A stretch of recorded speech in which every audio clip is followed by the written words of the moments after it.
Two people have been killed in an Israeli drone strike that hit a car in a town 35 kilometers from Beirut. According to Al Jazeera security sources, a Hamas official who was the target of the attack survived. It's the second attack this week inside Lebanon, beyond the border region with Israel. Zeina Khodr has more for us from Beirut. An official in the Palestinian movement Hamas has survived an assassination attempt. Two missiles fired by an Israeli drone hit his vehicle. Two bystanders were killed in that attack. Now, this was deep inside Lebanon, approximately 60 kilometers from the border with Israel, outside the battleground where the Israeli army and the Lebanese armed group Hezbollah have been exchanging fire, triggered by the war on Gaza. This is not the first attack of its kind. On Thursday, an Israeli drone targeted a vehicle in the southern city of Nabatieh, also outside the battleground, targeting members of Hezbollah. So this is really becoming a strategy on the part of the Israelis. And what is clear is that there's no longer a front line. Back in January, Hamas's number 2 man was assassinated in the heart of the Lebanese capital. So Israel is using this opportunity really to target officials from Hezbollah, from Hamas, as well as try to degrade the capabilities of Hezbollah in southern Lebanon. All the while, this escalation, not just in Lebanon, but across the region, is what is being discussed by Iran's foreign minister, who is in Beirut as part of a regional tour.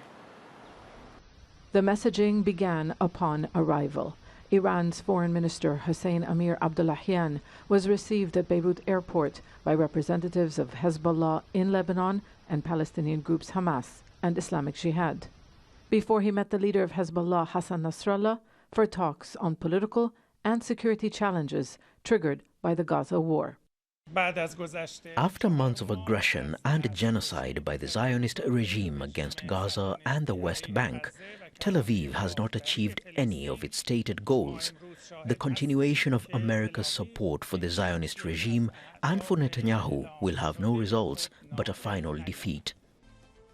The Iran-led so-called Axis of Resistance is at war with Israel and the United States over Gaza, whether along the Lebanon-Israel border, where Hezbollah opened a front to help relieve pressure on Hamas, or in Syria and Iraq, where Iranian-backed armed groups have been targeting U.S. troops, while the Iran-backed Houthis in Yemen have been attacking international shipping in the Red Sea. But Iran wasn't represented at Thursday's meeting in Saudi Arabia, where ministers from Arab nations discussed initiatives for Gaza after the war ends. Interestingly, the inclusion of Qatar and the exclusion of Iran is something for us to take note of, because the Saudis were saying that this is an Arab problem that requires Arab solutions. Iran, of course, wants to have a say in what transpires once the war is over. During his meetings in Beirut, Abdullahian said Palestinians themselves must decide their future. The Iranian envoy's trip to Lebanon also coincided with Israeli threats to widen its war on Hezbollah if it doesn't get security guarantees along the border. This is the third visit to Beirut by Iran's foreign minister since the war on Gaza began in October. And as on previous trips, Abdullahian will visit Damascus, where Iran also wields influence through armed groups. After that, he is due to head to Qatar, which has been a main mediator between Israel and Hamas.